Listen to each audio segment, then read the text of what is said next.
Car aussi il arriva que le Seigneur parla à mon père, oui, en songe, et il lui dit: Béni es-tu, Léhi, à cause de ce que tu as fait, et parce que tu as été fidèle et que tu as annoncé à ce peuple les choses que je t'ai commandées. Voici, ils cherchent à t'ôter la vie. Il arriva que le Seigneur commanda à mon père, en songe, de prendre sa famille et de partir dans le désert. Et il arriva qu'il fut obéissant à la parole du Seigneur. C'est pourquoi il fit ce que le Seigneur lui commandait. Il arriva qu'il partit dans le désert, et il quitta sa maison, et le pays de son héritage, et son or, et son argent, et ses choses précieuses, et ne prit rien d'autre avec lui que sa famille, et des provisions, et des tentes, et partit dans le désert. Et il descendit jusqu'aux régions frontières près du rivage de la mer Rouge. Et il voyagea dans le désert, dans les régions frontières qui sont les plus proches de la mer Rouge, et il voyagea dans le désert avec sa famille qui se composait de ma mère, Saria, et de mes frères aînés qui étaient Laman et Lemuel et Sam. Il arriva que lorsqu'il eut voyagé 3 jours dans le désert, il dressa sa tente dans une vallée au bord d'une rivière d'eau. Et il arriva qu'il construisit un autel de pierre, et fit une offrande au Seigneur, et rendit grâce au Seigneur notre Dieu. Et il arriva qu'il donna à la rivière le nom de Laman, et elle se déversait dans la mer Rouge. Et la vallée était dans les régions frontières près de son embouchure. Et lorsque mon père vit que les eaux de la rivière se déversaient dans la source de la mer Rouge, il parla à Laman, disant: Oh, si tu pouvais être semblable à cette rivière, coulant continuellement dans la source de toute justice.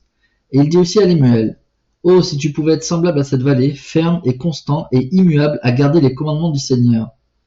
Or il disait cela à cause de la roideur du cou de Laman et de Lemuel, car voici ils murmuraient en beaucoup de choses contre leur père, parce que c'était un visionnaire et qu'il les avait emmenés du pays de Jérusalem pour quitter le pays de leur héritage et leur or et leur argent et leurs choses précieuses pour périr dans le désert. Et cela, disait-il, il avait fait à cause des folles imaginations de son cœur. Et c'est ainsi que Laman et Lemuel, les aînés, murmuraient contre leur père, et ils murmuraient parce qu'ils ne connaissaient pas la manière d'agir du Dieu qui les avait créés. Ils ne croyaient pas non plus que Jérusalem, cette grande ville, pouvait être détruite selon les paroles des prophètes. Et ils étaient semblables aux Juifs qui étaient à Jérusalem, qui cherchaient à ôter la vie à mon père. Il arriva que mon père leur parla avec puissance dans la vallée de Lemuel, étant rempli de l'esprit jusqu'à ce que leur corps trembla devant lui. Et il les confondit de sorte qu'ils n'osèrent plus s'exprimer contre lui. C'est pourquoi ils firent ce qu'il leur commandait. Et mon père demeurait sous une tente. Et il arriva que moi, Néphi, étant extrêmement jeune, étant néanmoins d'une haute stature, et ayant aussi le grand désir de connaître les mystères de Dieu, c'est pourquoi je criai au Seigneur. Et voici, il me visita et adoucit mon cœur, de sorte que je crus toutes les paroles qui avaient été dites par mon père. C'est pourquoi je ne me rebellai pas contre lui comme mes frères.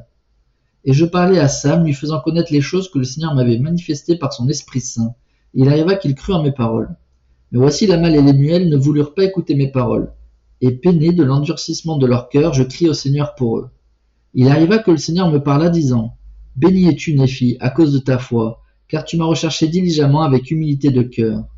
Et si vous gardez mes commandements, vous prospérerez et serez conduits à une terre de promission, oui, une terre que j'ai préparée pour vous, oui, une terre préférable à toutes les autres terres.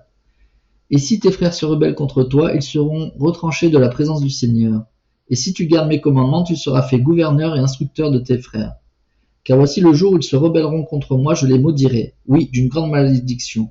Et ils n'auront aucun pouvoir sur ta postérité, sauf si elle se rebelle aussi contre moi. Et si elle se rebelle contre moi, ils seront un fléau pour ta postérité, pour l'aiguillonner sur la voie du souvenir.